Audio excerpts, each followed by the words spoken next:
muitas das relações que as pessoas têm com a comida e a maneira como comem é sempre por resposta a uma emoção qualquer. Então, muitas das vezes, esta fome que nós sentimos pode ser uma fome, vamos dizer assim, emocional.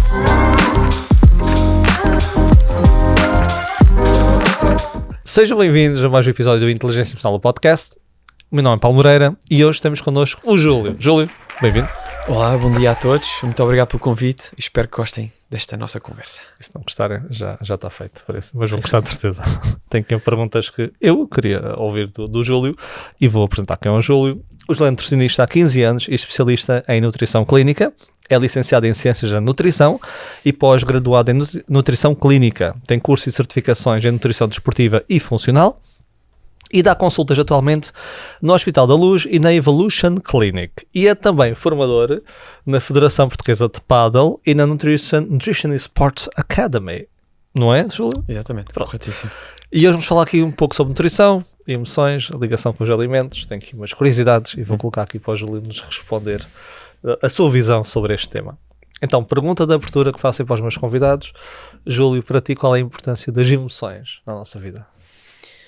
Olha, acho que é total na nossa vida, mas se calhar queres uma resposta mais, mais ajustada à minha área, que é a nutrição.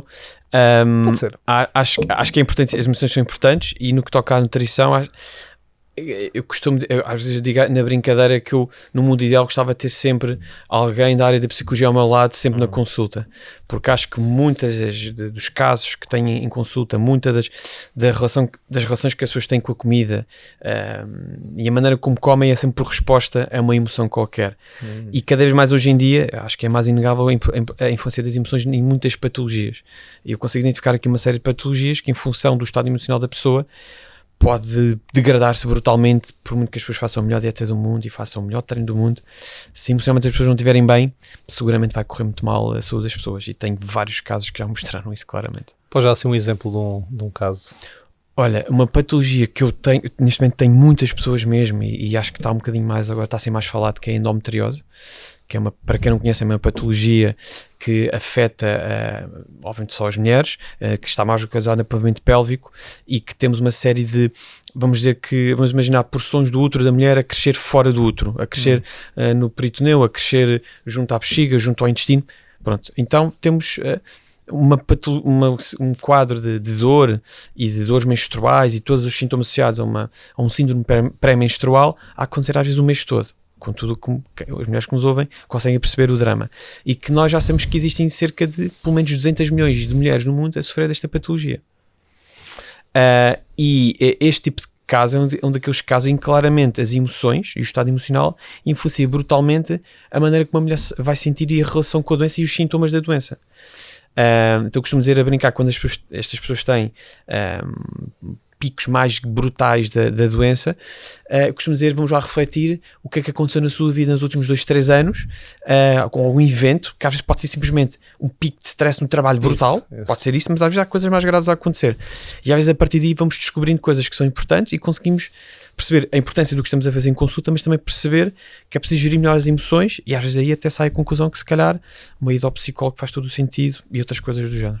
Sim, aliás, há uma área de estudo cada vez mais sonante na psicologia, que é a psicoimunologia, mesmo essa ligação entre os fatores psicológicos e o nosso estado imunitário, por isso faz todo o sentido. E psico-oncologia e por aí fora. Isso. Muito Olha, Hipócrates, o pai da medicina ocidental, disse aquela frase mágica que todos nós já ouvimos falar, que é que o teu alimento seja o teu remédio, que o remédio seja o teu alimento. Não é? Sim. O quão verdadeiro é esta frase? Aquilo que estás a dizer. O quão verdadeiro é esta frase e porque é que nós, quando vamos, eu estou a generalizá-lo, logicamente, quando nós vamos, por exemplo, ao médico clínica geral, esta parte da alimentação que é tão importante, eu acho que é mesmo muito importante, eu olho muito para isso, ou seja, tudo que nós colocamos cá dentro decompõe-se e o nosso organismo vai utilizar, então se pomos porcaria, tem porcaria para utilizar. Ponto 1, quão verdadeira é esta frase. Ponto 2, se é verdadeira e sendo o pai da medicina ocidental, porque é que não se fala mais nisto onde se deve falar? Aqui um primeiro disclaimer, eu faço aqui dos médicos de clínica geral. A minha mulher é uma médica de família, médica de saúde, e portanto eu tenho noção que, principalmente no setor público, eu sei que é difícil trabalhar esta parte porque não há tempo. Eu tenho noção disto. Quando se tem... Ou seja, consulta rápida, é assessment é as condições que eu tenho. Sei que ela, por exemplo, ela faz um esforço para tocar um bocadinho o tema, mas tenho noção que, tendo em conta, muitas vezes há pessoas que têm muitas patologias e são muito apelativas, eu tenho noção que para eles é impossível. A intenção existe, eles querem muito, mas não há, e depois, quando vais ao centro de saúde e vais procurar um nutricionista, também não há, fica mais difícil ainda. Portanto, há essa consciência, acho que essa consciência está a começar a acontecer mais. Boa. Eu costumo dizer a brincar que há uma consciência passiva e não ativa, ou seja, toda a gente tem noção que é importante, mas fazer é diferente. Portanto, saber é bom, mas eu tenho que fazer por ela, porque só se ter este conhecimento, mas depois não lhe dá uso. E acho que é isso que está a acontecer hoje em dia, muito com a alimentação, e que sem sombra de dúvida concordo com o Hipócrates, mas eu acrescentaria que o alimento também pode ser o nosso veneno. Isso. Portanto, não é só ser o nosso remédio, é ser o nosso veneno. E eu acho que hoje em dia o alimento é claramente algo que pode ser, vamos dizer assim, curativo, mas eu diria que há mais alimentos que podem ser mais venenosos do que propriamente alimentos que sejam curativos. Há algum alimento assim que não seja assim, tipicamente de forma geral, tão bom e que as pessoas possam não saber? Acho que há um endeusamento profundamente exagerado daquilo que são os cereais. Acho que há um endeusamento. Acho que se põe num pedestal demasiado exagerado. Cereais sob que forma? Todas as formas? Todas de uma forma geral. Acho que há um endeusamento. Acho que o cereal é um alimento que, do ponto de vista nutricional, não tem nada de espetacular, não é nutricionalmente assim tão relevante. Podia elencar aqui dezenas de alimentos mais ricos do que um cereal, sabendo que há uma série de pessoas que respondem mal aos cereais, que sentem isso. Por muito que se possa dizer que a evidência não é clara naquele ou naquele aspecto, as pessoas sentem, como o cereal XYZ, seja ele da massa ou do pão ou do que seja, as pessoas sentem esse sintoma, conseguem perceber um inchaço abdominal, conseguem perceber uma alteração na sua flatulência, conseguem perceber alterações até nas suas emoções, conseguem perceber alterações, e porque cá está, vem de alterações da microbiota que alteram as nossas emoções, tem a ver aqui com a nossa microbiota modula e produz-nos substâncias importantes como a serotonina, por exemplo.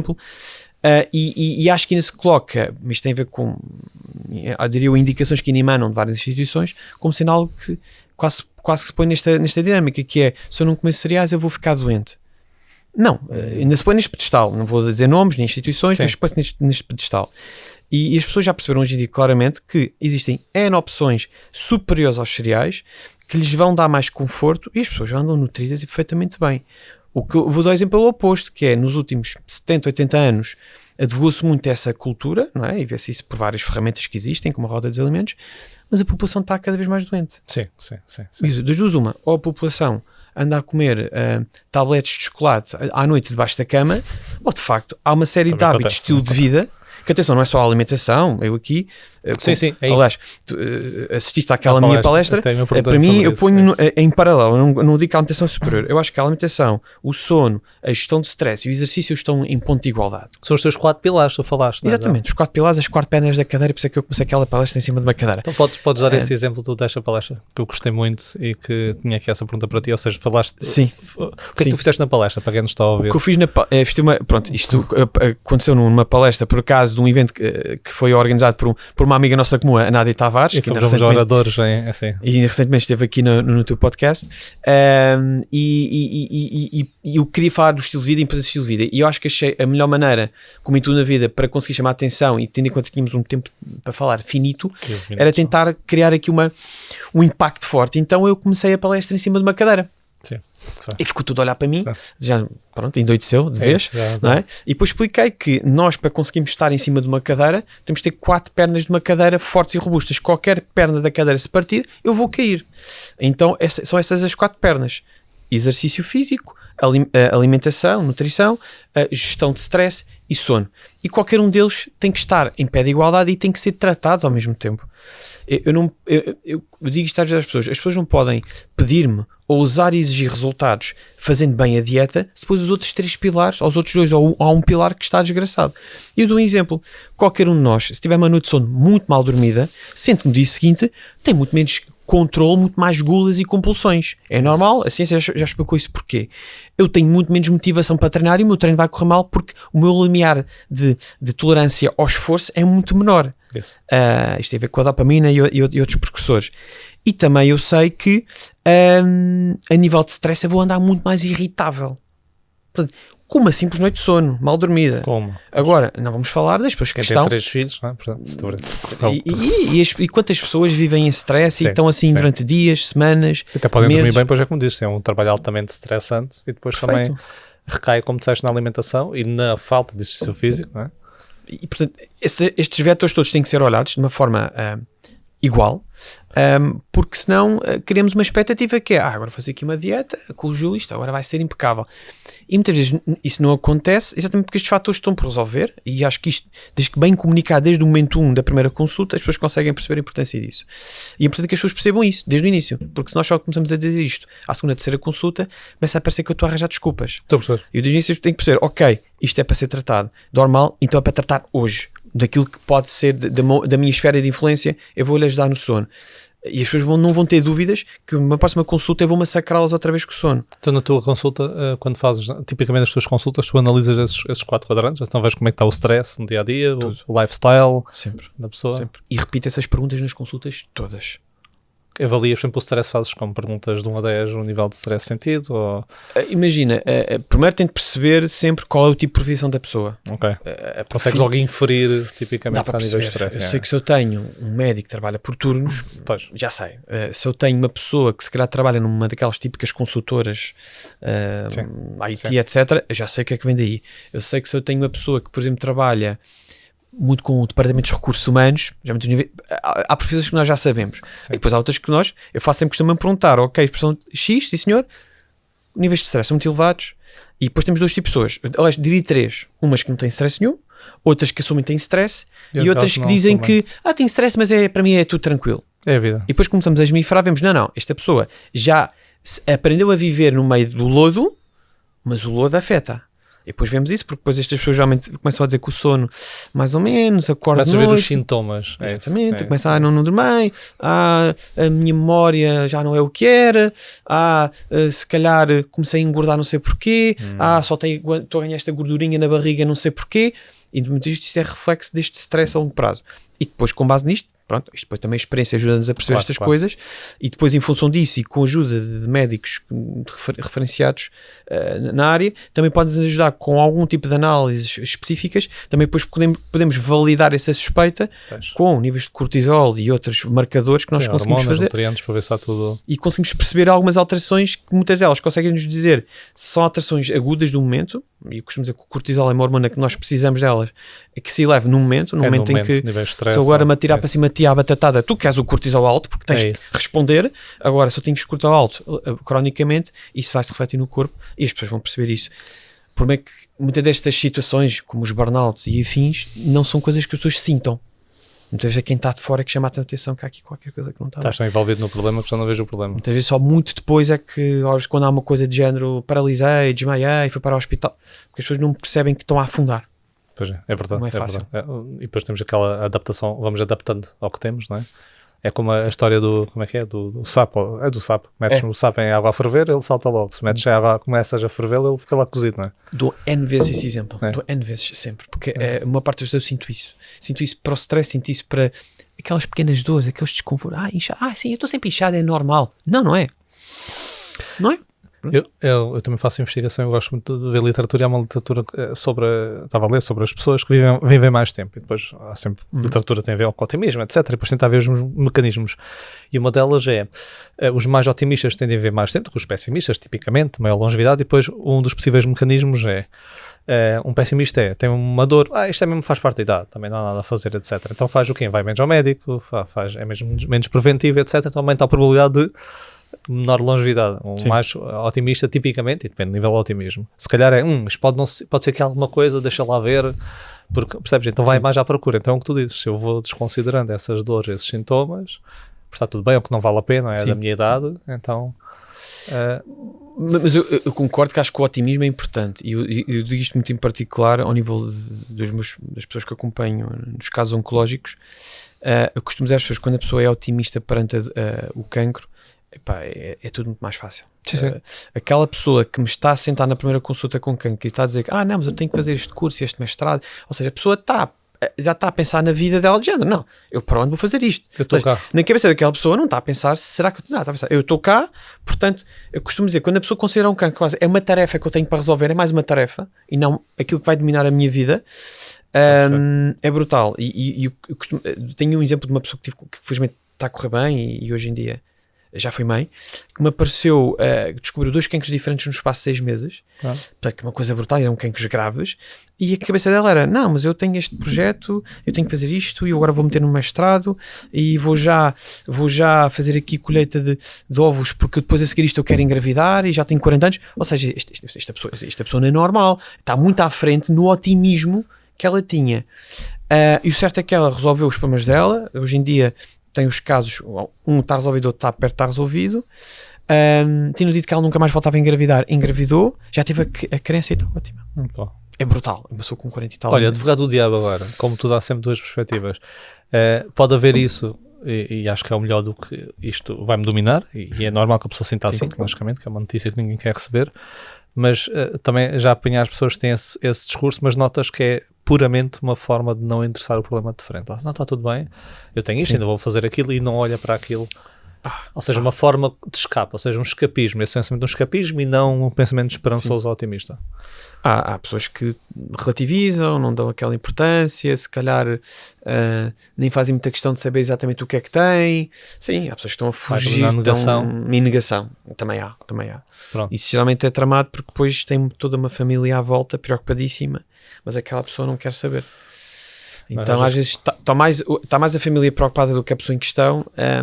Isso pode ser mau porque pode ser aqueles casos em que depois as pessoas também não se dedicam verdadeiramente ao problema. É isso por aí que chegar. Se calhar a parte dos tratamentos até cumprem, sim, a partir não falham, mas se calhar tudo o resto não se preocupam, a alimentação é o que lhes apetece, o exercício não querem saber, vão tudo mais na descontra. Se calhar em alguns casos até pode ser uma maneira de chegar lá, noutros muitas das vezes pode-lhes abreviar ou pode-lhes complicar às vezes o sucesso nos tratamentos, menos complicações nos tratamentos, aqueles efeitos secundários. Mas, a negação é uma estratégia de coping do stress e por vezes até pode ser útil pontualmente, eu não mergulho no problema, mas ao mesmo tempo é como dizes, a pessoa depois pode ter menos compromisso naquilo que faz. Eu tenho que respeitar, porque não é a minha área, psicologia também, no limite, se eu sentir essa abertura, posso recomendar, ok, se calhar convém procurar alguém especializado nessa área, mas há pessoas que às vezes é assim que se sentem bem, e às vezes não, mais vale às vezes não tentar confrontar a pessoa, porque se calhar podemos estar a abrir uma caixa de Pandora. Sim. Aliás, isto é muito interessante e é uma coisa que ainda se está a estudar dentro da literatura do stress. Antigamente achava-se que havia aquelas estratégias típicas, por exemplo, as boas e as más, adaptativas e não adaptativas, mas adaptativas, reinterpretação positiva, que é ver o lado positivo da situação, ou coping ativo, que é enfrenta o problema de frente. E hoje em dia sabe-se que dependendo da situação em si, do traço de personalidade da pessoa, umas podem ser mais adaptativas do que outras. Por exemplo, situações fora do nosso controle, por vezes o coping ativo não é tão bom. Ativo não é de ir aos tratamentos, é eu tentar, sei lá, endereçar o cancro de frente, ou uma incerteza brutal, ou seja, uma ansiedade, e eu tentar de alguma forma controlar algo que não consigo controlar. Então, por vezes, aí as negações pontuais, etc., o evitamento até pode ser bom. Por trás, então sabes a dizer, também faz sentido. Sim. Olha, voltando para a alimentação, tu falaste aqui que os alimentos também estão ligados aqui ao nosso estado emocional. Existem alimentos, isto pode, se calhar não, mas faço a mesma pergunta. Alguns alimentos podem fazer com que nós sintamos mais tristes, mais felizes talvez, não é? Por exemplo, com a serotonina, etc. Mas consegues-me dizer se existem? Por exemplo, alguns alimentos que eu consumi tipicamente posso sentir mais em baixo e outros mais bem dispostos, e sim, alguns alimentos possas indicar? Curiosamente, eu acho que alguns dos elementos que podem nos deixar mais em baixo são aqueles que também nos deixam mais felizes. Vou explicar. Quando eu como um determinado tipo de chocolate, eu momentaneamente vou ter um momento de grande alegria, vou-me sentir bem, não é? Vou ter aquele pico de açúcar, aquele pico, ainda por cima for chocolate e cacau, ainda por cima também o pico de dopamina, só que geralmente esse pico de açúcar, quando excessivo, também depois me dá a chamada hipoglicemia reativa, ou seja, eu depois tenho a quebra. É aquilo que nós experimentamos depois do almoço mais carregado, com, sei lá, um almoço que eu comi, se calhar, muito pão, muita massa, vi um copo, etc. São momentos em que nós sentimos às vezes aquela sonolência a seguir ao almoço. E as pessoas sentem isso, geralmente isso todos os dias, mas não se apercebem que é, nós almoçamos e depois do almoço, às vezes dá aquela quebra. E estamos na nossa secretária, no nosso trabalho, não é? E não podemos dormir a sesta. não é? Nunca vou. E é quando vamos procurar os cafés. E geralmente isso é por resultado de alimentos que até são aqueles que nos dão mais prazer. Estou a dar exemplo do chocolate é um, mas que depois a seguir também vou ter essa quebra. E quando tenho essa quebra, não só estou mais cansado, como também posso ter até sintomas mais depressivos, estou mais irritado. Portanto, eu digo que aqueles que nos deixam mais felizes, por vezes podem ser os que a seguir nos deixam mais em baixo. É interessante. Eu até pensava que ias falar com as emoções de arrependimento, culpa de ter comido. Mas faz sentido isso já tem a ver a maneira como enfrentamos a situação. Isso para mim acho que é a situação mais interessante, e depois perceber quando as pessoas conseguem gerir melhor aquilo que são as refeições e a maneira como elas influenciam a nossa glicémia a seguir às refeições, depois perceber como elas sentem-se mais estáveis emocionalmente, mais produtivas, e até vão sentir muito menos fome depois ao longo daquelas horas a seguir. Aquela sensação que as pessoas têm que eu comi agora e dali uma hora já estou cheio de fome outra vez. Isto provavelmente não será fome, isto provavelmente eu comi um alimento desequilibrado do ponto de vista da sua carga glicémica, e se aqui tiver tal quebra, tal hipoglicemia reativa, e depois estou constantemente à procura de... É isso, estás sempre a tentar recuperar, como os cafés, não é? A pessoa... Exatamente. Olha, já ouvi falar que tu tomares um café logo após uma refeição, que é o habitual. Sim. Pode não ser assim tão bom. Por exemplo, em termos de absorção do ferro, etc. Qual é a tua opinião sobre isto? É facto que o café e a cafeína interferem com a absorção de alguns nutrientes. Nomeadamente o ferro é um clássico. Uma recomendação que eu faço frequentemente é: se tomar um suplemento de ferro, evite um café, evite se calhar beber um chá verde, ou a seguir à refeição, não é? a seguir ao momento em que eu tomo o suplemento. O suplemento.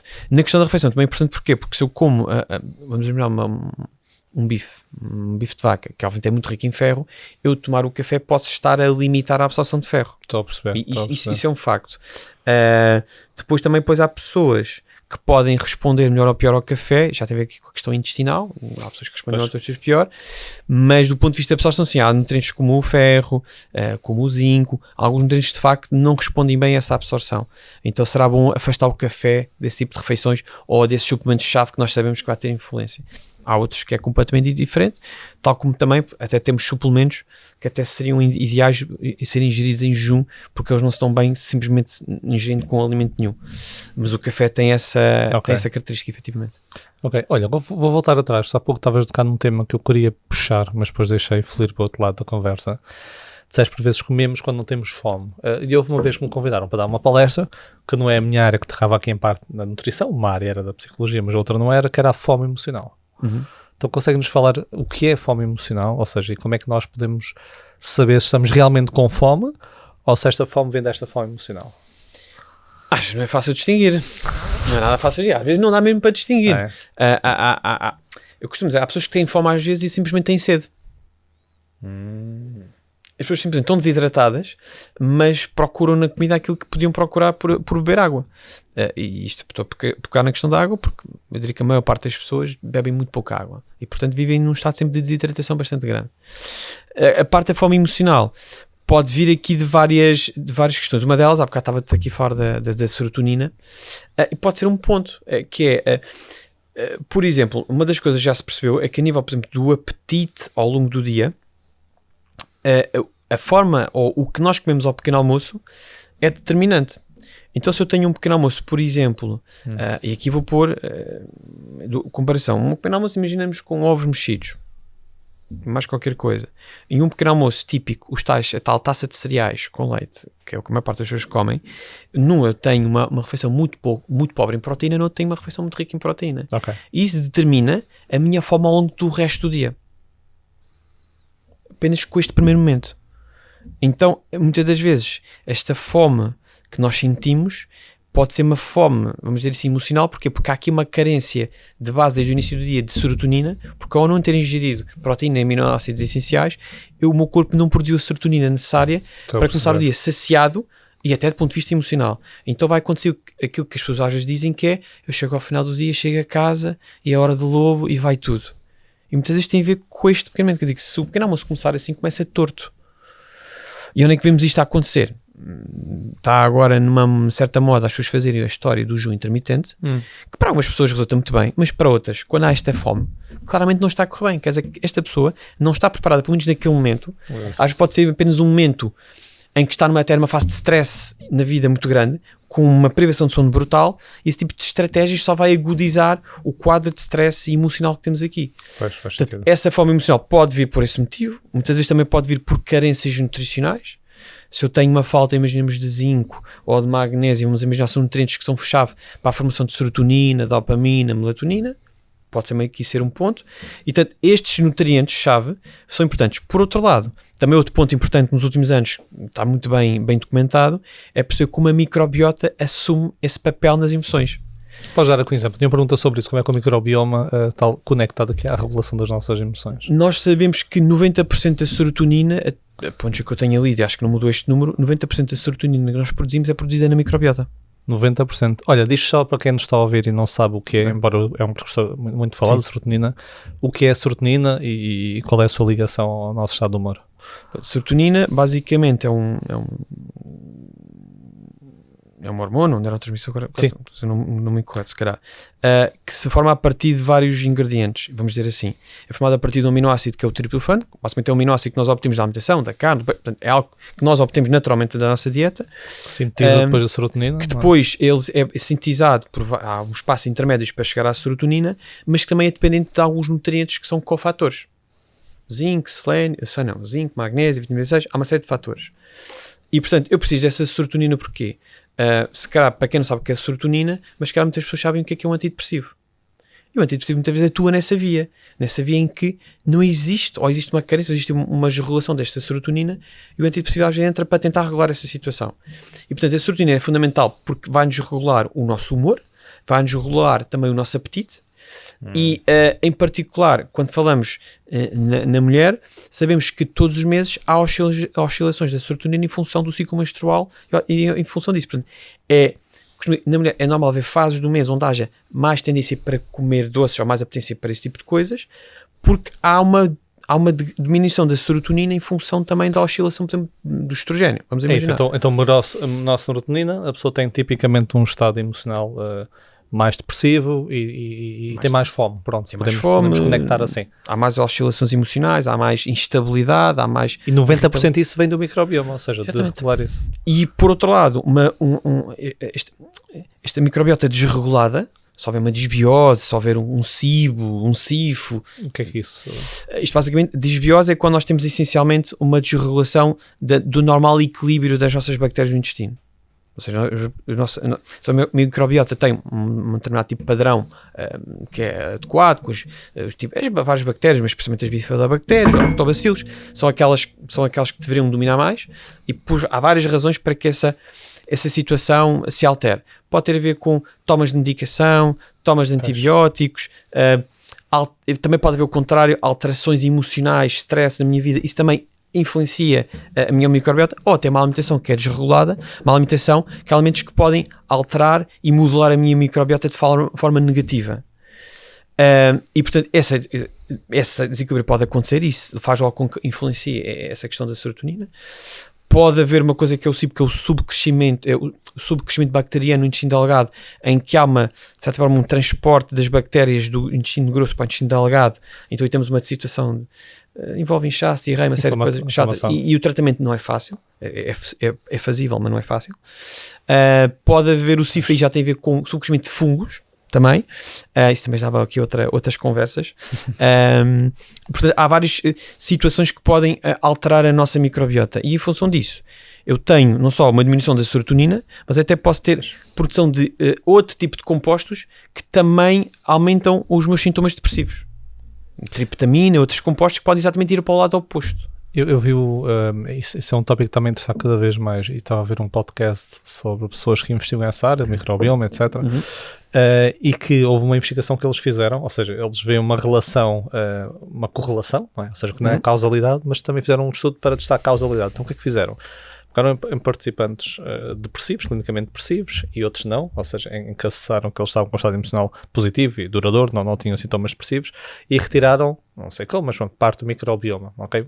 E depois injetaram em pacientes, digamos, normais, sem qualquer tipo de sintomas. E o que é que aconteceu? É que eles foram injetados com microbioma de pacientes depressivos, começaram a experienciar sintomas depressivos. Isto é impressionante, porque... Sim. significa que, imagina, por vezes achamos que a depressão, depois há vários níveis de análise, tem a ver com a desregulação de neurotransmissores diretamente, tem a ver com experiências de vida passadas, etc., o que está já a acontecer, a forma como encaramos as situações, mas de repente nós pegamos no microbioma, injetamos diretamente e de repente a pessoa já tem esses sintomas. Então acho que é uma área, e tu tocaste, que é ainda pouco explorada a meu ver, mas tem aqui um fator predominante. Por exemplo, mesmo em psicologia, por vezes estamos sempre apenas no estágio cognitivo, então reavaliar, etc., ponderar, analisar, questionar, e depois podemos estar a fazer isso, mas se a base, e disseste 90% está aqui desregulada, é o mesmo estar sempre a remar contra uma corrente, né, no rio, com uma corrente imensa para trás. Estás ali, apenas estás a cansar. Ou seja, não é suficiente, se calhar, até para o futuro, não é? Ou seja, acessar sempre a psicologia, se calhar com nutrição, como disseste bem, para tentar ter um quadro aqui mais completo, não é? E provavelmente estás a falar o transplante fecal, provavelmente. É capaz, não sei como é que foi feito. Esse transplante, e já muitos estudos sim, mostram resultados promissores, sim, sem sombra de dúvida. Porque há casos em que a microbiota já está de tal forma alterada e depletada que já, pronto, se chegasse à conclusão que só assim é que vamos chegar lá. É verdade. Depois aquilo que estavas a falar. Em relação a isso, sim, eu às vezes quando tenho até psicólogos na minha consulta, eu tento sempre ali picar-los um bocado, veja esta parte, é muita gira, depressão, em relação à alimentação, em relação a outros aspectos até, a questão da insulinorresistência, perceber como na causa de depressão as pessoas com insulinorresistência claramente têm muito mais tendência depressiva, tentar puxar isto, porque às vezes eu não só preciso muitas vezes do psicólogo, como às vezes o psicólogo está a fazer um trabalho incrível, mas a pessoa está-lhe a sabotar o tempo todo. É que estás só naquele nível de análise, não é? Do tema, que há vários níveis de análise e depois é limitativo. Acho que temos cada vez mais conhecimento na área da saúde. Acho que às vezes falta os pontos de contacto. Isso mesmo, a ligação. Porque eu ouço há anos a falar sobre as equipas multidisciplinares, há anos, mas eu nunca vi nenhuma. Eu vejo pessoas, muitas pessoas numa equipa. Agora depois eu não vejo comunicação e contacto. Eu vejo micro-equipas disciplinares, multidisciplinares algumas, e como tu dizes, mesmo assim é, como dizes, eu estou aqui contigo no nutricionista, depois olha, eu aconselho, se calhar ali com o meu colega, depois já um rompimento de informação. E agora, para mim a comunicação é dizer assim, olha, agora vou ter contigo, sim senhor, e a seguir, tu dás-me report da pessoa. Não dás. Isso. Não dás porque não temos tempo, por várias razões, é legítimo. Agora, isso para mim não é equipa. Isso. Para mim não. Há uma série de entidades a navegar à volta daquela pessoa, no que às vezes no mesmo edifício ou não, mas que às vezes atravessam, às vezes até entre aspas, se atropelam, porque às vezes estão a fazer coisas semelhantes. Eu vejo isto muitas vezes, às vezes com a suplementação, porque as pessoas às vezes já vêm do XYZ, já vão fazer, e eu bastante digo assim, eu queria lhe dar isto, mas eu não vou dar mais nada, isto já está a fazer tanta coisa, isto não faz sentido nenhum. Eu tenho que gerir isto, eu vou gerir isto, porque senão às tantas a pessoa está a gastar rios de dinheiro, está a fazer 20 mil coisas e às vezes não está a fazer as coisas essenciais porque está muito focada no comprimidinho XYZ. Eu costumo dizer que para mim o momento às vezes, de equipa multidisciplinar é quando eu às vezes, para não me esquecer, a pessoa está a falar comigo em consulta e eu às vezes estou no chat do WhatsApp e estou a mandar uma mensagem para o médico, olha, isto. E olha, porra, sim senhor. Porque nesse momento eu não me esqueço e mando. Porque senão se eu for depois ao final do dia recolher as pessoas todas que eu recebi e começar a mandar, não dá. Agora se eu na hora estou a falar com a pessoa e olha para não esquecer, olha, isto com esta pessoa, o que é que achas? E às vezes com alguns profissionais eles às vezes até são rápidos a responder e às vezes até conseguimos tomar decisões na consulta porque eu já estou a falar com o médico ao mesmo tempo, por uma coisa qualquer, porque se vale a pena não ir ter com ele, por uma análise e às vezes aqui atalhamos tempo. E a pessoa do outro lado assim, ok, ele está mesmo a tentar, tipo, estão a conversar, portanto, há aqui mesmo uma equipa, porque senão isto para mim não é equipa. Não, isso é interessante, por exemplo, tu trabalhas no Hospital da Luz, também vou a consultas no Hospital da Luz, que eu vivo em Azeitão, então vou lá ao de Setúbal, por exemplo, e noto, por exemplo, fui agora uma consulta de gastro e tinha ido o ano passado. Pois, o ano passado a colega tal, ou seja, pediu estas avaliações, sim. Mas é isso, então vê muito restrito e o que foi pedido, não há, digamos, essa... Na Luz mesmo assim já tens muito avanço, porque na Luz como tens um sistema em que está tudo lá, está ali tudo centralizado, tu nem consegues ir vendo a consultas que foi, o que é que foi pedido, notas do médico.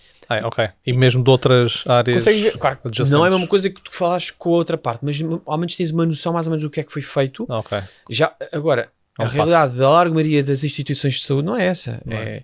não há essa comunicação. Sim, a ideia era quase ter ali um quadro, eu abri, ter ali um quadro assim, mais holístico da pessoa e saber qual é os pontos de situação. O ideal era, é por isso que o SNS é tão incrível, porque no SNS tu tens reuniões regulares das pessoas, das equipas médicas, isso acontece. No privado isso não acontece, Sim, raramente. Sim.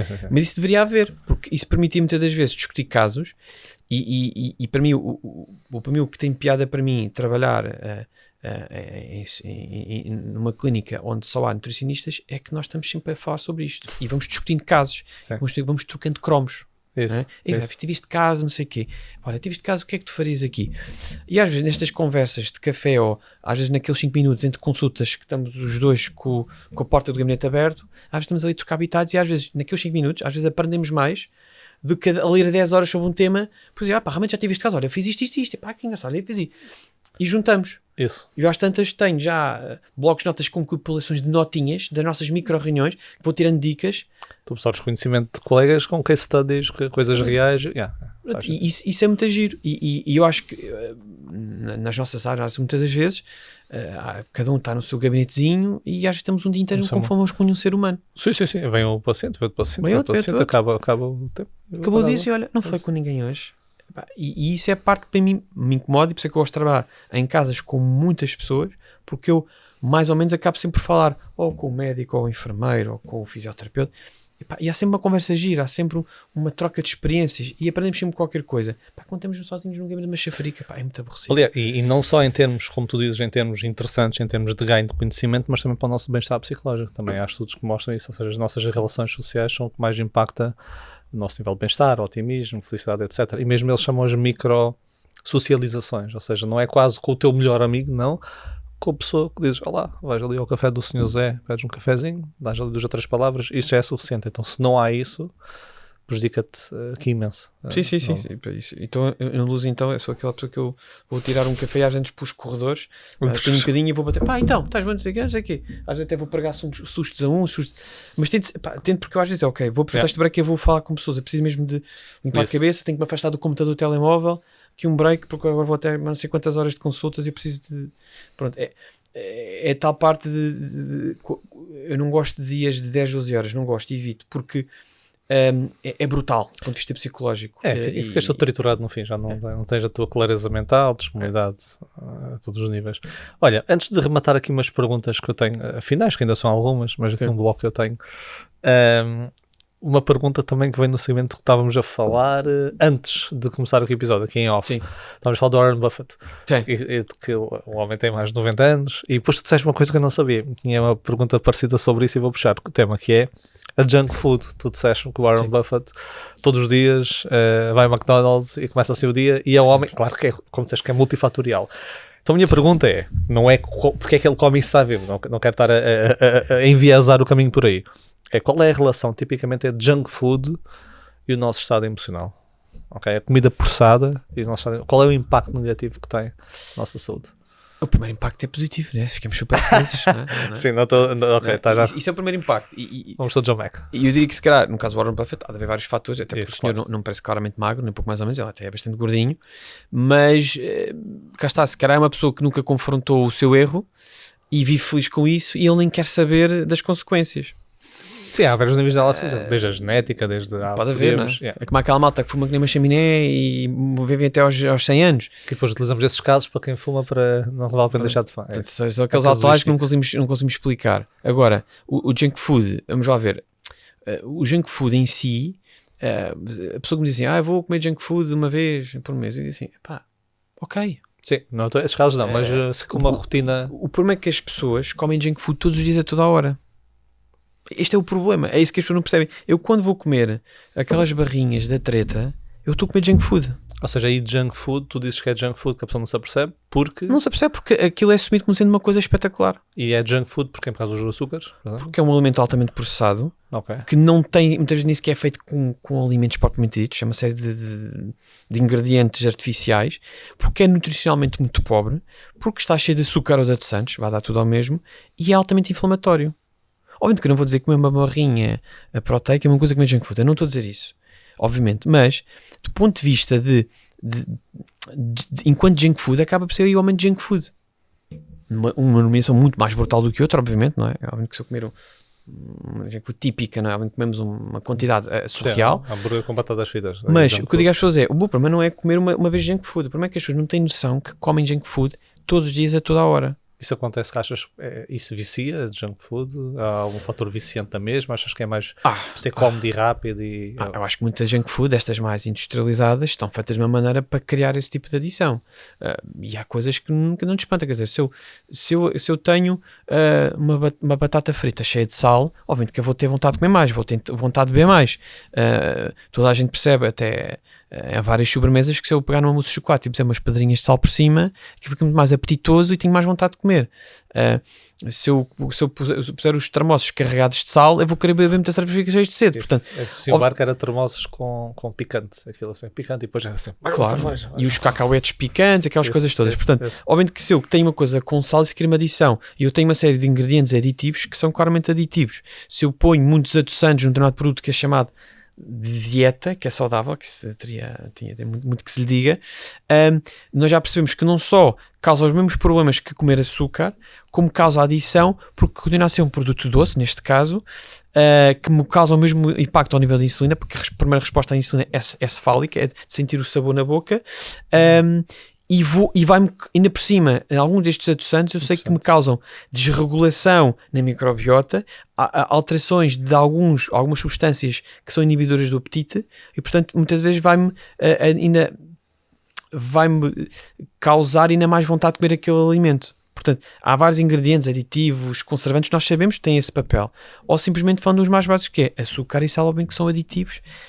O açúcar em particular, porque sabemos que ainda por cima pode promover aumentos da dopamina e, portanto, com hoje em dia vamos vendo os dopamine junkies, não é? Temos cada vez mais, seja com dispositivos eletrónicos, seja com chocolate, seja o mais antigo, que é a cocaína. Há várias maneiras de dar-lhe na dopamina, e as pessoas estão viciadas na dopamina e vão procurando esse prazer instantâneo constante, e na comida também encontram, e há muita junk food também vai nesse sentido, mas já percebes pela minha conversa que o conceito de o que é junk food para mim é muito mais vasto. Isso, na minha cabeça é quase assim, aquelas pizzas super cheias de queijo, não sei o que, às vezes, ou aquele hambúrguer com batatas fritas, mas há mais do que isso, é como tu dizes. Há mais do que isso, porque, repara, nós temos vários produtos que não são pizzas, mas que podem andar lá perto. Exemplo, as pessoas agora tentam a todo custo evitar glúten. Pode ser uma estratégia interessante. Então vou procurar um pão sem glúten. Há pães sem glúten, tem açúcar simplesmente nos seus ingredientes. O que é que aquilo difere de uma sobremesa? Para mim nada. Se eu te peguei num pão que já tem que se lhe diga, e de repente ter glúten e meter-lhe açúcar, mais outras farinhas refinadas e mais outros ingredientes que tal, o que é que isso distingue de um pão de Deus? Às vezes nada.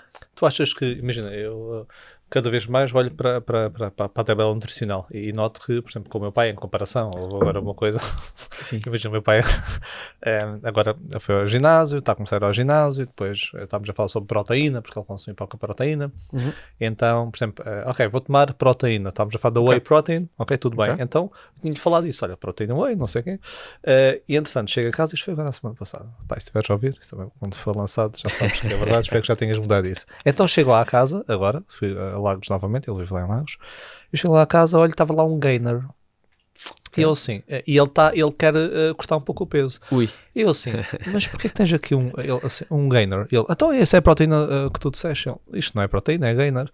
E ele, eu vi lá as proteínas, mas este era 5 euros mais barato. Então era 28, este é 23. Claro. E depois eu assim, eu vi-lhe para trás, só a parte nutricional, e disse assim, olha, estás aqui por 100 gramas, mostrei a whey, que eu tinha levado uma whey, e disse, olha, esta whey por 100 gramas, em termos de proteína, tem 70 e tal gramas. Então são cerca de 70%. Em termos de hidratos, tinha 14% para aí. E o outro era o oposto. Estás a ver? Em termos de hidratos, tem 70 e tal, em termos de proteína. Então, era mais barato. E depois, além do mais, a dose dele era 110 gramas por dose e a outra é 30 e tal gramas, sensivelmente, de pó. Então, por exemplo, o dele dava para 8 dias e se fosse o outro era 30 dias. Até por isso, ou seja, isto vai durar uma semana, 20 e tal euros, isto durante um mês, se fosse por aí, nem fizeste bem as contas. Então, eu noto muito de você não olha para trás e vê. Sim. Então, quando tu falas em açúcar, por exemplo, existe alguma percentagem para quem está a ouvir que a pessoa deva ter cuidado quando consome um alimento? Temos percentagem de açúcar, ou depende muito dos... Eu diria que hoje em dia decifrar um rótulo é desafiante, porque o açúcar pode ter várias designações. Também é verdade. No rótulo pode chamar xarope de glucose, xarope de glicose, xarope de frutose, dextrose, depois já os adoçantes, ou seja, o simples facto no rótulo me dizer às vezes que tem pouco açúcar não me deixa necessariamente descansado. Porque muitas vezes uma coisa não é açúcar, mas não deixam de ser hidratos. E quando olhamos para os hidratos, estão lá em muitos. E depois há outra parte que eu disse há bocadinho que é, não tem açúcar, não tem hidratos, mas tem adoçantes. Também não me deixa descansado. A pergunta que eu faço às pessoas é, isto só tem adoçantes, ok, mas diga uma coisa, isto não é doce à mesma? É. Então, de alguma forma, pois. Então, isso está, eu acho, nas minhas formações eu costumo mostrar esses slides, que é, a resposta dos açúcares à insulina é semelhante e a pessoa vai continuar viciada em doce. E um dos objetivos é nós também conseguimos modular o nosso palato, para que nós fiquemos mais sensíveis às coisas doces. Ou seja, eu costumo dizer a brincar que quando a pessoa me diz que na consulta que afinal a cenoura é doce, eu digo, parabéns, o seu palato começou a normalizar. Faz sentido. Porque as pessoas tantas comem tantas coisas tão doces que começam a ficar desensitizados ao que é verdadeiramente um sabor doce. Ou seja, eu tenho que conseguir perceber que a cenoura tem um travo adocicado, não é um pastel nata, mas tem um travo adocicado. Eu tenho que conseguir perceber que uma taça de frutos vermelhos também é ligeiramente adocicado. E eu tenho que chegar a um ponto de dizer assim, olha, afinal chocolate preto de 70% até é uma coisa que até é doce. Estou a perceber quando a pessoa olha, porque a pessoa quando começa... O palato da pessoa está muito... Não, a pessoa quando começa a fazer um plano alimentar e que pela primeira vai comer chocolate preto de 70%, a pessoa chama-me nomes quase, então, mas tem maluco, isto é... Mário Guiu disse, olha, isto é um processo. É como o café. A pessoa habitua-se ao sabor. E, portanto, eu quando comecei a comer chocolate 70%, achava de facto que era uma coisa muito amarga. E não me lembro do dia que eu comecei a tentar experimentar chocolate 99% de cacau. Que achei que era uma coisa, eu até fazia partidas a colegas meus que lhes dava chocolate e depois eles provavam chocolate preto 99 e chamavam-me nomes. Lembro perfeitamente dessa altura da minha vida. Agora, hoje em dia eu digo assim, eu não vou dizer que o chocolate preto 99% é doce, não vou dizer isso. Mas eu já tenho uma tolerância muito boa e retiro prazer a comer aquilo. Não vou dizer que às vezes me apetece ir ao 70%, parece uma coisa mais docinha. Mas cá está, se calhar para mim o de 70% para a pessoa está um chocolate desses comerciais cheios de açúcar. Se comes um chocolate de leite agora e ficas... Para mim não dá. Se eu me enganar e meter o nível mais baixo de açúcar na máquina de café, eu nem bebo, já não, é isso. Dá-me vómitos. É isso, é interessante ver. Portanto, as pessoas como estão tão habituadas e tão viciadas em determinado tipo de sabores que às vezes as pessoas têm que perceber que há uma ginástica e há uma transição. Isso é interessante, desculpa interromper, há muita esta ideia da cola zero calorias, mas como disseste é muito, por exemplo, a minha esposa de vez em quando bebe essa cola zero, então, mas é muito doce, mas não tem calorias, não tem açúcar, não tem calorias. Então, mas... os adoçantes, os belos, eu digo às pessoas, se isso fosse assim tão fabuloso, era dar-te uma garrafinha de 2 litros de Coca-Cola zero e tens a tua dieta para o mês. Tens. Mas o certo é que está bom de ver que as pessoas ficam à mesma doentes e isso não vai correr bem. A vários níveis. Porque não deixa de ser uma vida super pobre nutricionalmente, obviamente. E a questão dos adoçantes continua-nos a causar grande insunoresistência e todas as alterações que temos no nosso organismo. Portanto, a cola zero não é para considerar uma solução boa. Para mim não é. Põe-lhe a cola zero, põe-lhe tudo o que seja estes lights e diets, que agora põe-se adoçantes e tudo, e não serve.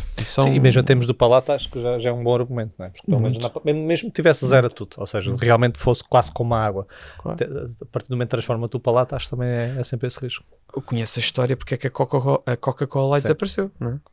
A Coca-Cola Light existia, mas como havia uma ideia que era uma coisa muito feminina, então trocou-se para a cola zero, que é exatamente a mesma coisa. Eu lembro na altura ver, é exatamente igual, só que como se chama cola zero, é uma coisa mais... É preto, depois não sei como se é. Exatamente. Depois os homens também começaram a ver cola zero. Infelizmente, mas provavelmente felizmente para a marca. Sim. Júlio, vamos entrar aqui numa nova ronda aqui de questões. Aqui, perguntas rápidas. Eu vou fazer aqui tu já ouviste o episódio da Nádia, então se calhar viste esta apresentação. Nós temos um evento anual agora, que é o evento de Inteligência Emocional. Vai ser realizado no dia 1 de fevereiro de 2025, na Aula Magna, em Lisboa. E vou falar sobre 5 tópicos relacionados aqui ao mundo das emoções. E entre cada apresentação desse tópico, vou passar alguns certos de alguns convidados que passam por cá a responder a questões que eu vou colocar respectivas a esses temas. Okay? E os temas são... Vou falar sobre o humor, ou seja, é sempre a ligação entre as emoções e estes tópicos. Humor, procrastinação, ansiedade, stress, que é um tema que tu então também falas, analisas muito, e inspiração. Então vou-te colocar uma questão sobre cada um destes tópicos. Ok.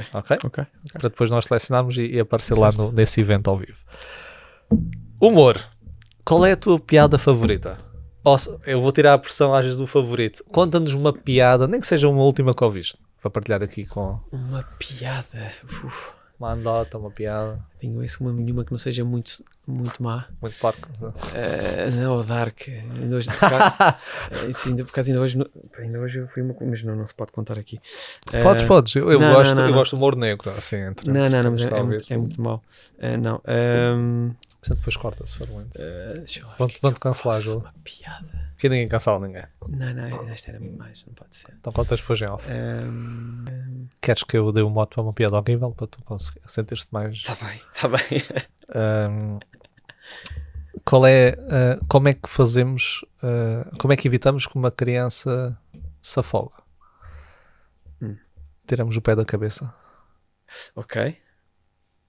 Ok, estás a perceber? Essa é... Tá, já deu um mote, podes. Sim. Já normalizei aqui. Essa não é muito má. Não é uma que me chamo de seca. Qual é o cúmulo da força? Dobrar a esquina. Eu gosto das secas. Pronto. Passou. É lightzinha. Tá? É light. Se quiseres depois outra, eu gostei e passaste aqui o crivo. Depois, entretanto, eu sei que vai estar aí como é que se chama? Incubação. Quando nós pensamos noutra coisa, está a incubar ali no inconsciente. Exatamente. E depois pode ser que te lembres. Não há problema nenhum, mas essa está Ok. espetacular. Qual foi a última coisa que procrastinaste? Todos nós procrastinamos? Qual foi a última coisa que procrastinaste? Procrastinei. Última coisa. Pode ser menor, maior, profissional, pessoal. Provavelmente fácil. Um dos meus milhentos cursos que eu tenho para ver. Que eu tenho não sei quantos, que já pedi prorrogação de prazos para ainda assistir àquilo online. Isso. E tenho lá um então que tenho mesmo que tenho que assistir. E eu às vezes procrastino porque às vezes é cansaço, é legítimo, mas outras vezes também. Curso tu adquires ou foi algum curso mesmo? Adquiro cursos que eu vou adquirindo, faz parte dentro da minha área. Sim. Da nutrição, e um curso que eu já adquiri há um ano. Tens aqueles alunos que eu também recebo, se podem prorrogar o prazo, né? Traz ataque e sabe. Isso. Mas isso está-me a gostar porque é um daqueles cursos que investi bastante e quero fazer, e tenho mesmo muito interesse em fazer, só que é um daqueles cursos que tens de estar concentrado, porque é bastante técnico, até um curso que tem relacionado com a tiroide, com a doença da Hashimoto, e quero mesmo assistir, porque tenho certeza que o curso é incrível, porque a pessoa em questão eu conheço é incrível. Mas tenho estado, há dias que não tem dado mesmo, mas há outros que claramente eu podia, mas apetece-me fazer outra coisa qualquer. Portanto, é porque a estação é isso. É isso, e pronto, cá está, e tento não me massacrar muito com isso, mas claramente está no meu tópico e tenho que tratar disso, e vou tratar disso de certeza. Porque já, não tenhas problema em dizer que uma emoção. Sim. De arrependimento, não tens de quê? Arrependimento. Desculpa. Vou-me arrepender se eu não conseguir assistir o curso dentro do prazo. Se cortarem ali a data. Para já não é culpa, só... devias ter feito isso já. Sentimento de culpa, sim, que eu já devia ter feito aquilo, claramente. Boa. O que é que traz mais ansiedade? No dia a dia.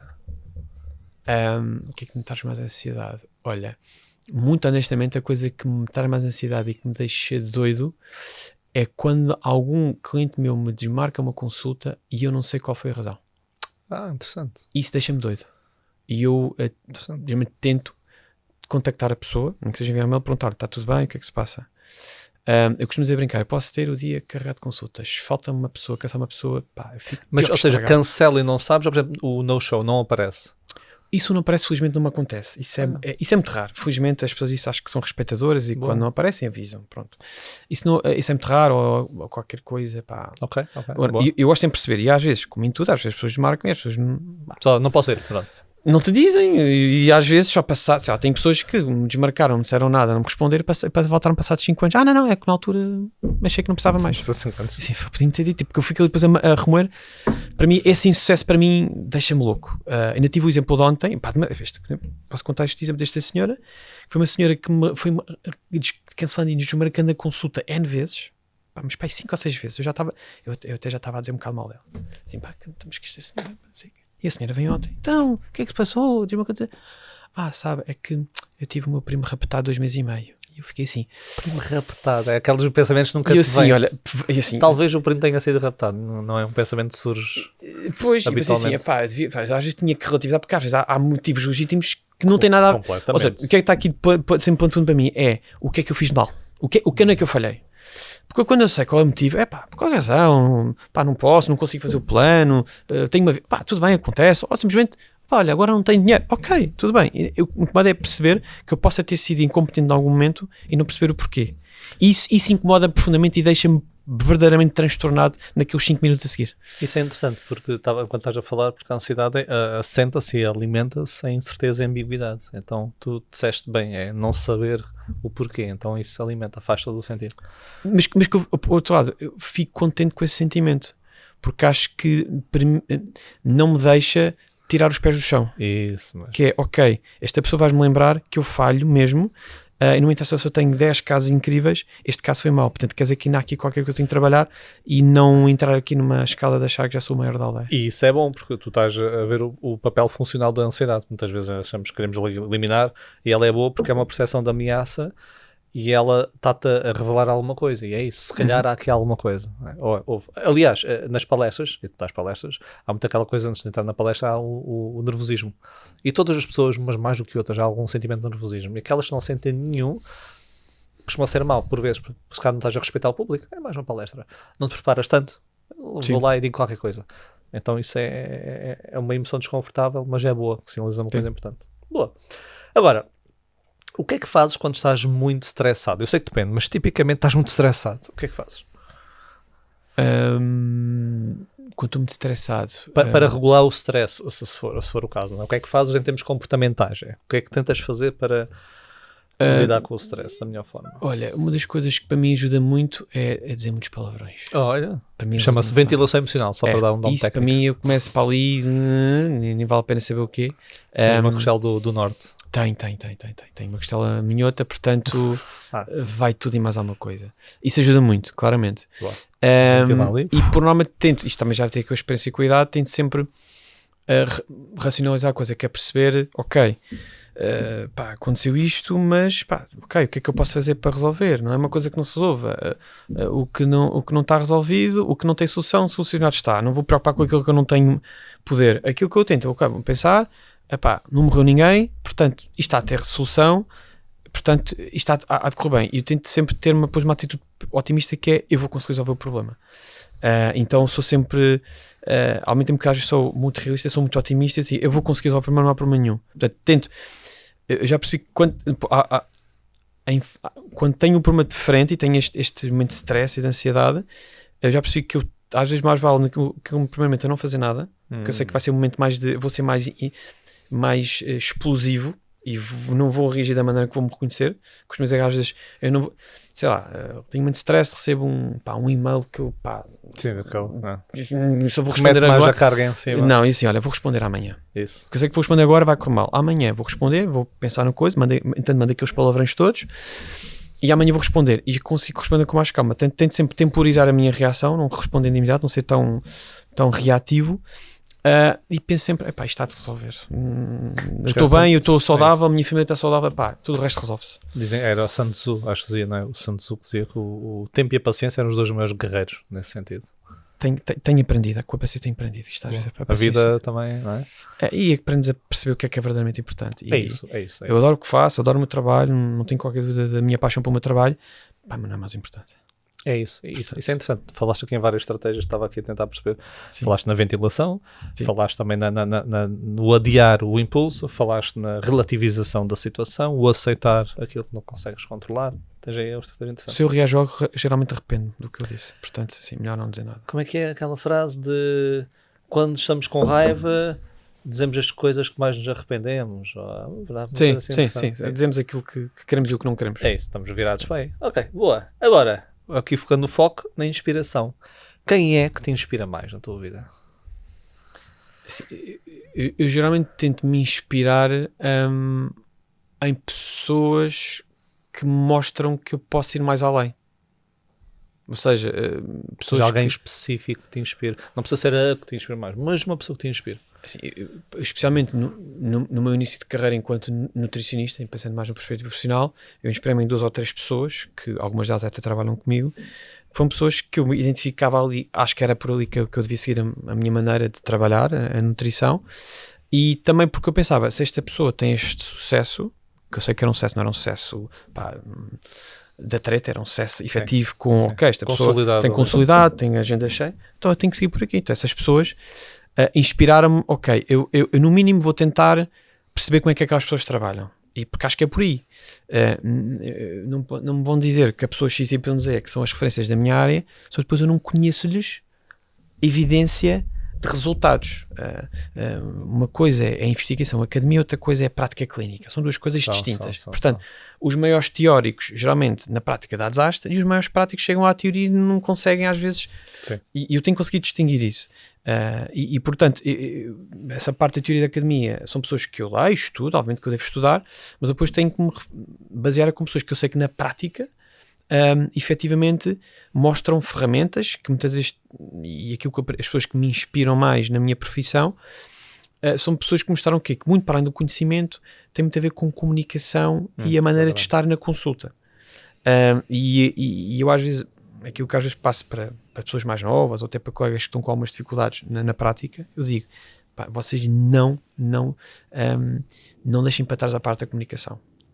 Porque vocês na consulta de nutrição só têm uma bala, que é a primeira consulta. E sabe, essa bala falhou, o cliente está perdido. E às vezes, tecnicamente, o plano é perfeito. O problema é que às vezes não se conseguiu comunicar, não se chegou à pessoa, não vou entrar dentro da cabeça da pessoa, mas não conseguimos inspirar a pessoa. E eu tenho que conseguir inspirar a pessoa. Porque o que nós vamos propor num consulta de nutrição é uma coisa muito dura, que é, você vai comer aquilo que eu mando, não aquilo que você quer. Isto é uma prisão brutal. Isso. Portanto, se eu não consigo explicar e comunicar bem o propósito, o porquê daquela situação, porque depois na segunda consulta com os resultados, depois estaremos em cima dos resultados. É tudo muito mais fácil. Até lá, eu tenho que arranjar a pessoa para iniciar. É a pessoa começar aquele plano. Isso. E portanto, inspira-me nestas pessoas que eu sei que na prática clínica têm resultados claramente documentados e que eu no mínimo vou tentar fazer isto. Se não resultar, ao menos eu tentei seguir as pessoas que para mim são aquelas que têm mais sucesso. E até hoje tem corrido bem. E portanto, tenho assim 2 ou 3 pessoas, não sei se querias nomes. Não. Podes dar nomes ou não? Posso dizer, eu tenho um colega meu que trabalha comigo numa das coisas que é o André Matias, que é uma pessoa que eu me inspiro, que é uma pessoa que me deu uma linha orientadora, que eu a partir daí depois trabalhei a minha via. Tenho outra pessoa que na nossa área é uma das nossas mentes brilhantes, que é o Pedro Bastos, que é uma pessoa que é na área de investigação, das formações, das palestras, andei pelo mundo todo, é o maior. E tenho mais uma pessoa que tem na área da nutrição, que é a Teresa Manafaia, que é uma pessoa na área de fisiologia de exercício, mas que nisso ajudam muito e inspiram muito também a trabalhar a nutrição de uma maneira muito distinta. Que também por acaso não está cá, está fora de Portugal. Portanto, as pessoas diriam que no início da minha carreira me inspiraram muito e acho que me ajudaram a mostrar o caminho. E devo-lhes muito porque se calhar pouparam-me muitos anos de cabeçadas, de erros que eu cometi mesmo aos erros, mas eu diria que cometi erros, mas sabendo o caminho que eu queria seguir. E não se calhar poupei 5, 10 anos de encontros de caminhos. Aprender com os erros dos outros é uma das melhores formas de aprendizagem. Nesse sentido, poupas muita coisa, tens de ter os teus erros, mas tu antecipas muitos cenários e vês como é que a pessoa fez. Sim. Abriu o caminho para. E acima de tudo, o errei muito, dentro das cabeçadas, de certeza absoluta. Mas aquilo que me deixou mais frustrado e mais em pânico foi enquanto eu não percebi este o caminho. Estavas ali. Quando não tinha, será que é mesmo por aqui? Será que é isto que eu quero? Será que é por aqui? Enquanto não tinha certeza, para mim era frustrante, era angustiante. Mas isso faz parte também do caminho. É verdade, mas é angustiante porque perceber, será que é mesmo isto? Será que há pessoas às tantas, quando as coisas não acabam bem, até pensam em mudar de profissão, quanto mais. A partir do momento, ok, por aqui, ok, sei que estou a errar, há coisas que eu posso afinar, mas é por aqui que eu tenho que ir. E hoje em dia continuo a achar que tenho muita coisa para aprender, mas não tenho dúvidas que o caminho que eu estou a seguir tem que ser este.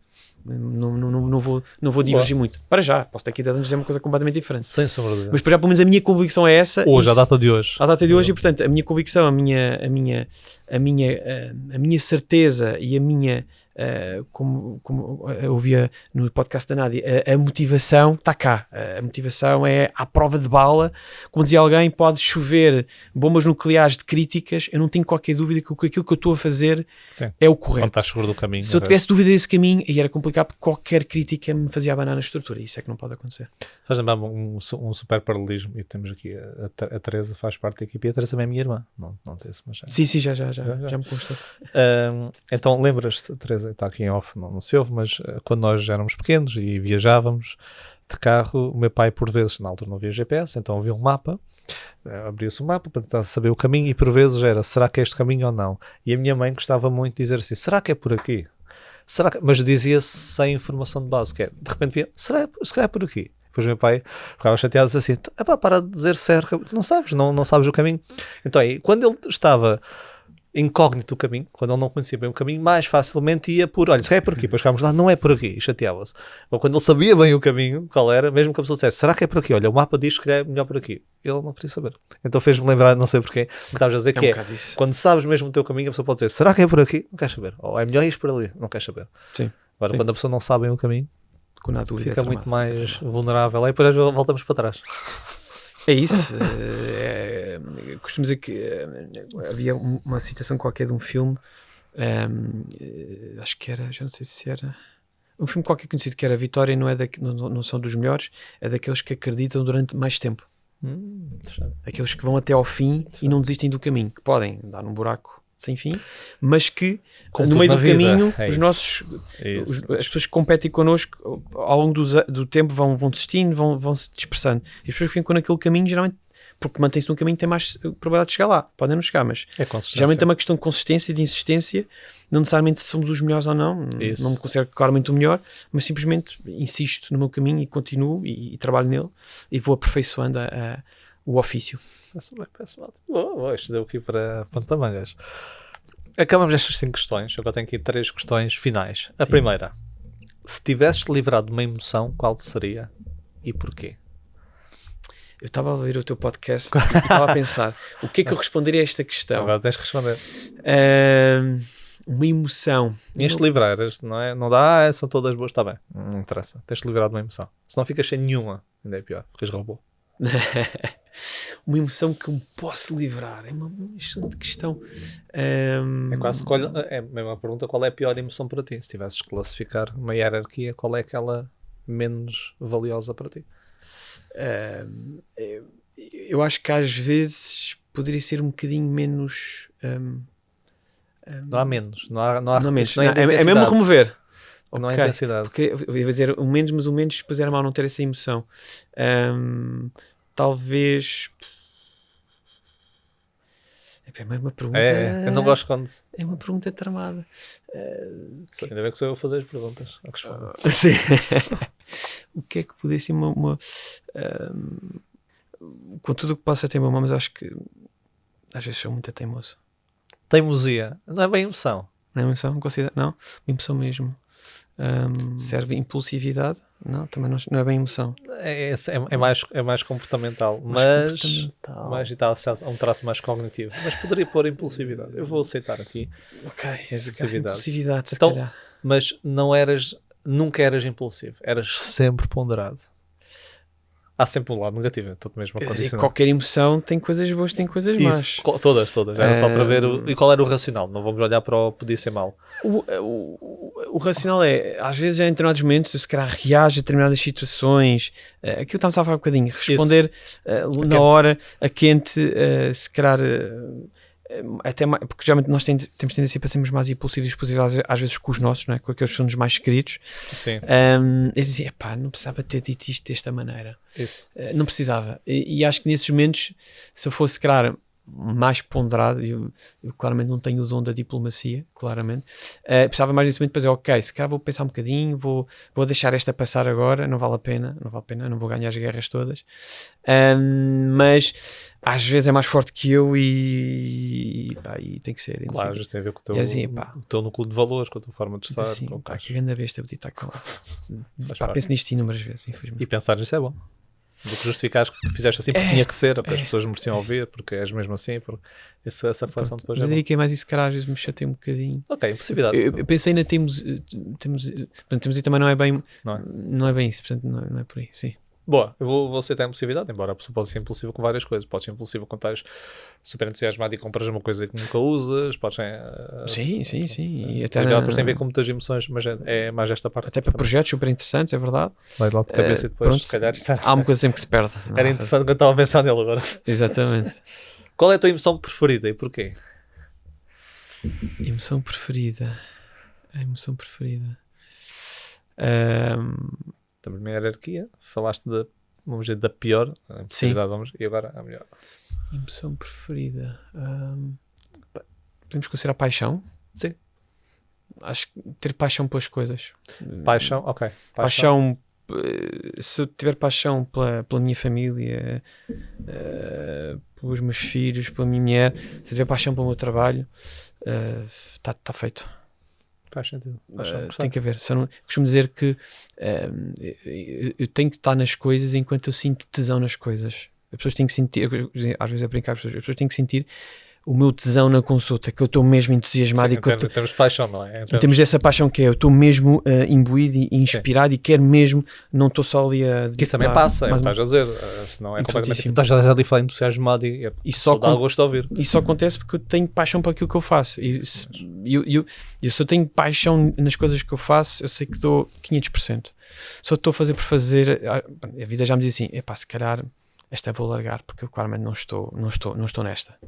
E acho que essa paixão é importante para tudo o que nós fazemos, para termos intensidade. Até na comunicação que estavas a dizer, estavas a falar da comunicação, eu por vezes sou convidado a algumas palestras ou simpósios na área da medicina. Também já foi a simpósios na área da medicina geral. E houve um que era, eu trouxe alguns estudos sobre as maiores queixas reportadas na área, os motivos, etc. Então, e houve uma sondagem que foi feita aos Estados Unidos da América, mas para coisas são transversais em várias civilizações. Então era as queixas que os pacientes mais colocavam contra os médicos não tinha a ver tanto com diagnósticos incorretos, enquanto se pensava, diagnosticavam isto incorretamente, era a forma como tinham comunicado o diagnóstico, tenha sido correto ou não. Então muitas vezes essa desconsideração, eu lembro uma vez também fui atendido, estava com a minha avó, e a minha avó foi na altura, depois também faleceu, lá no hospital, então entramos, e eu a falar, e a pessoa, pelo tempo também, como estavas a dizer, eu sei, entendi isso, mas a pessoa nunca olhou nos olhos, não sei, não, o que é que se passa? O que é que sentiu? Ok, vai com a minha colega. Tipo, só olhar para o computador, esse tipo de coisa, a pessoa sentiu-se ali. Então é como tu dizes, se a pessoa tiver alguma paixão, interesse, empatia, etc., isso passa na comunicação e depois também passa para a outra pessoa. E influencia a outra pessoa, seja como tu queres influenciar positivamente para ela fazer algo, seja com que a pessoa sinta que se a coisa correr mal também, tu interessaste por mim, e são coisas que acontecem. E mesmo quando as coisas correm mal, as pessoas sentem que tu estás a tentar. Isso, é isso. Os maus resultados vão acontecer. Isso, e agora as pessoas sentem, ele está mesmo, não vou lá porque eu sei que ele vai conseguir, ele vai arranjar uma solução, ele vai ouvir-me. Isso é importante. E isso só se consegue paixão, porque se eu for aqui um robô e um autómato, pelo menos quando falamos nestas posições que lidamos com seres humanos, com relações, e em que temos que e não é simplesmente há pessoas que basta passar um medicamento, está feito, se calhar aí não é preciso passar muita emoção nesse momento. Agora, mesmo assim a pessoa tem que tomar esse medicamento. Sabes qual é o maior preditor de um sucesso, isto em termos na área da psicologia, mas também deverá ser na tua, é chamada aliança terapêutica, é a relação terapêutica entre o paciente e a pessoa que está à frente. Quanto maior a relação, maior o sucesso. E isto, por exemplo, dentro da psicologia diz qual é que será melhor, a psicologia cognitiva comportamental, a psicanálise, etc. Há sempre guerras, a minha técnica é melhor que a tua, e no fim de contas tem mais a ver com a relação, é o que estás a dizer. Sim, essa é a razão. E quando falamos na nutrição em que vamos, não é, era muito mais fácil, entre aspas, se eu olha, toma este suplemento e resolve o problema. Isso para as pessoas, ok, mas suplemento, tudo bem. Não sei quem, claro, este suplemento é para perder peso, e quero já, bora. Só que não, o que nós vamos fazer é impor às pessoas rotinas, que as pessoas vão ter que 3, 4, 5 vezes por dia, vão ter que fazer uma coisa que podem não gostar, exatamente, que é, eu não queria comer isto, eu queria comer, era aquilo. E se as pessoas não perceberem isso, não perceberem um entusiasmo, e às vezes até alguma às vezes até é bom às vezes sentir até algum mau feitio do género, ele está mesmo chateado porque eu não fiz isto. É isso, é um mostra de interesse. Okay, não é tipo, não fez, está bem, então vamos fazer isto e vamos daqui a um mês. Não, para você, porque é que não fez isto e por isto, então explicar. Se pessoas sentirem isto, ele está a exaltar de uma forma moderada, mas porque ele realmente queria mesmo que eu fizesse isto, porque ele sentiu que se eu fizesse isto eu realmente ia ter resultados. As pessoas sentem, e quando nos dizem assim, tem razão, de facto, realmente quando fiz estava bem, depois quando fiz mal, senti mal, realmente tem razão. Ou seja, a pessoa sentir do outro lado que a pessoa não é só aqui uma pessoa que está ali para cobrar o valor pelo serviço, mas que também quer sentir isso. E eu costumo dizer que, já estou a fugir um bocadinho à tua questão, mas para mim a coisa mais brutal para mim na nutrição, com todo o respeito para quem tem esse objetivo, não é simplesmente eu perder peso, é sentir que a pessoa de repente descobre que a alimentação, pegando no início Hipócrates, sentir que eu comi desta maneira e de repente eu resolvi problemas de saúde que eu nunca pensei que se resolveriam simplesmente a mudar a alimentação.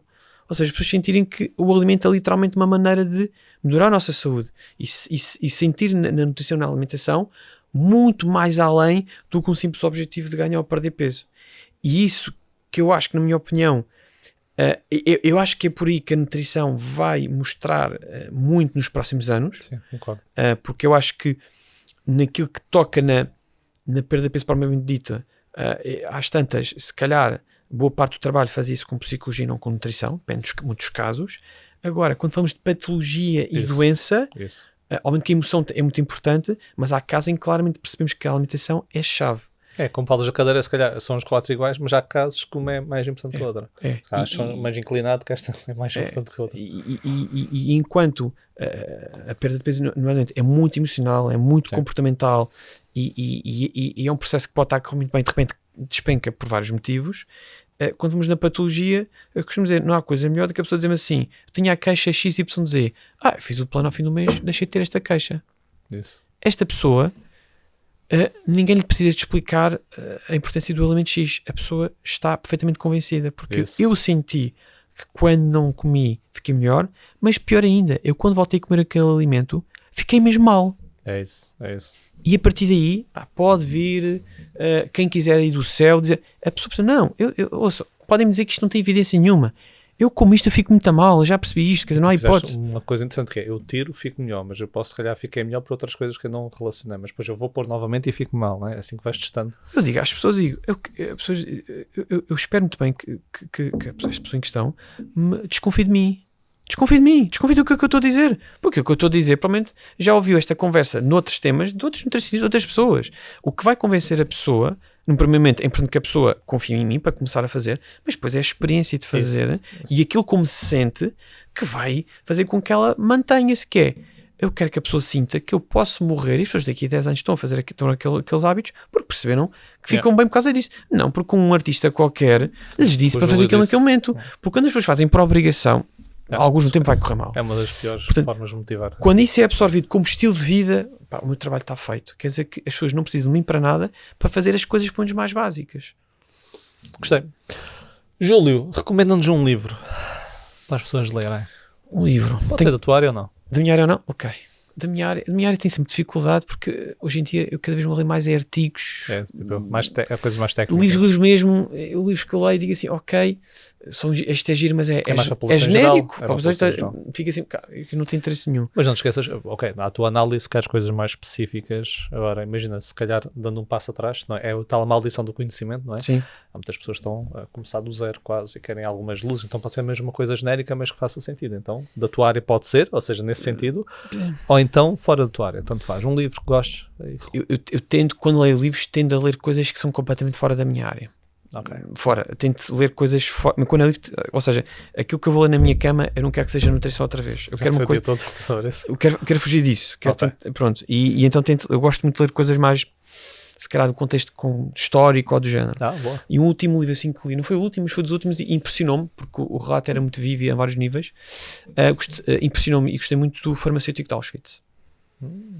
Impressionou-me a descrição, porque é um tema que eu gosto muito, que é a Segunda Guerra Mundial.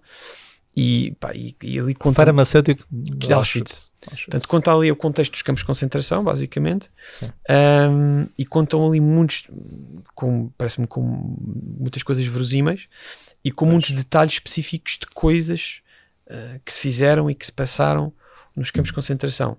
Isto veio num contexto do farmacêutico, mais uma série de pessoas em Auschwitz, nos campos de concentração, estavam por trás de vários negócios, por trás de, obviamente, todas as pessoas estavam nos campos de concentração, e depois até acompanham o processo posterior dos julgamentos, toda a comoção que houve na Alemanha, enfim. E gostei por isso, porque traz um contexto histórico que eu gosto, e trouxe-me detalhes que me impressionaram, coisas verdadeiramente chocantes. Aquela realidade dura. Embora se já se sabe muito sobre, obviamente sabe-se tudo e mais alguma coisa, mas acho que vai sempre descobrir mais qualquer coisa. Sim, há sempre coisas que não... E esse livro impressionou-me por essa descrição. Foi assim que me ficou mais na retina, se calhar ali o ano passado, e esse impressionou-me. Boa, uma excelente recomendação. Olha, onde é que te podem encontrar? Hospital da Luz, Evolution Clinic, queres deixar aqui as tuas redes, alguma coisa? Estou no Hospital da Luz, estou na Evolution Clinic, tudo isto na área de Lisboa. Fazes consultas presenciais só? Não, é online também, sim. Online hoje também? em dia tenho já dias que não saio de casa, literalmente, porque realmente é o online, tem muitas pessoas. acho que isto foi uma coisa que a pandemia trouxe de bom. Sim. As pessoas ficaram mais com uma melhor impressão em relação às consultas online, e depois porque tem muitas pessoas isso fora da zona de Lisboa. mas Lisboa tem muitas pessoas que nem sequer são de Lisboa, estão noutros países, noutros continentes, e tanto faço esse muito acompanhamento no outro registro, presencial também, obviamente. Nas redes, pronto, se procurarem Júlio Castro Soares, nutricionista, acho que esse é o nome, mas não tenho a certeza. Eu não sou muito de redes sociais, confesso. É isso que eu disse, se quiseres, não sei se. Mas pronto, mas podem lá, tem o meu Instagram profissional, podem encontrar lá, está lá, tem lá as referências, tem lá os contactos, tem lá tudo. Boa. E ponho lá umas fotositas ranhosas de uns pratos que eu vou comer. Eu sou muito mal a tirar fotos, isso é uma crítica que me fazem ávida. Todos os meus amigos, eu sou horrível. Um curso para procrastinar sobre fotografia. Dá vontade, porque é mesmo, acho que as pessoas gostam. Mandam mensagem, os meus amigos, pá, que foto é essa? Pá, tu és, que é horrível. Assim, olha, peço desculpa, olha, comi bem, soube bem, olha, o aspecto, olha, se não tinha bom aspecto, olha, a mim soube muito bem. Mas pronto, também não tenho paciência, confesso, não consigo estar meia hora de volta de uma foto perfeita, não. Eu veio o prato, tira a foto, 2 segundos, a seguir já estou a comer. Às vezes quando me distrai já nem tiro a foto que já estou a comer.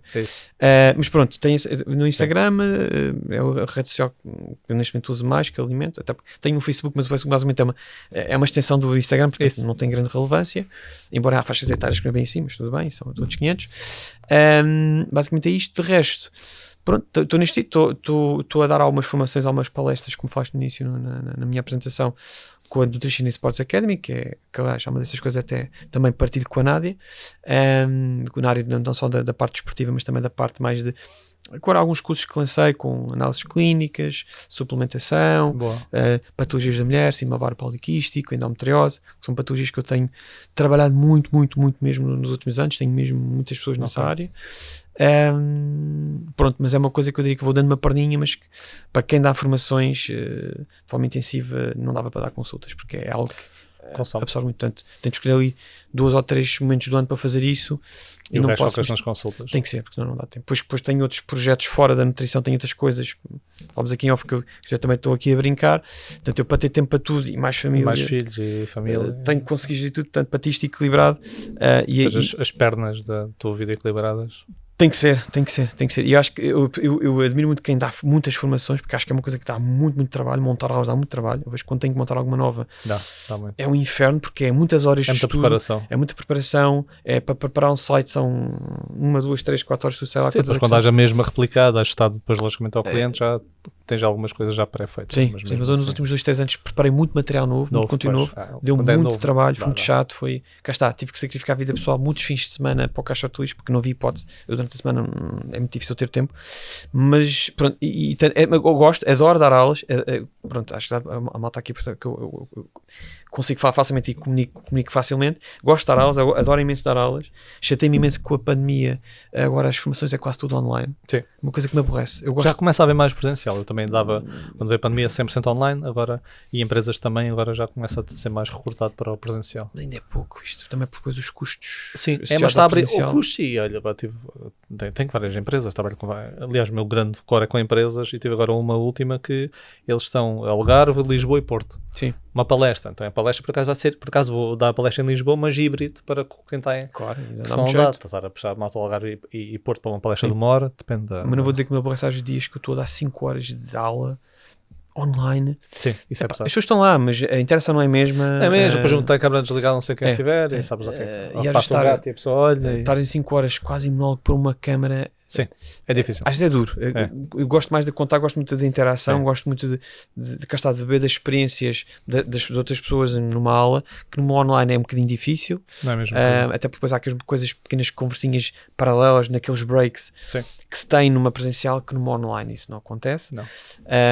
Por exemplo, na questão estava a Federação de Padel, já temos feito algumas profissões presenciais, é muito giro, porque falamos com as pessoas, depois tomamos o café, falamos um bocadinho sobre qualquer coisa. Eu gosto dessa interação, não, pronto, e isso eu gosto porque está, porque é um momento em que interagimos com grupos, com seres humanos e com pessoas com áreas completamente diferentes, distintas das nossas, e perceber o que é que se passa à nossa volta. Mas que tem que ser momentos muito pontuais ao longo do ano, porque senão não dá para gerir tudo. Júlio, foi um prazer, muito obrigado, espero que tenhas gostado. Muito mesmo, muito obrigado, parabéns aqui pelo teu espaço e pelas tuas conversas. Obrigado. E espero que continue a correr ainda melhor, e para o teu evento em fevereiro também, break a leg, como diz o outro. Break a leg, não explicitamente, mas metaforicamente. Metaforicamente, exatamente. Obrigado a todos e vemos no próximo episódio do Inteligência Emocional, do podcast. Até lá.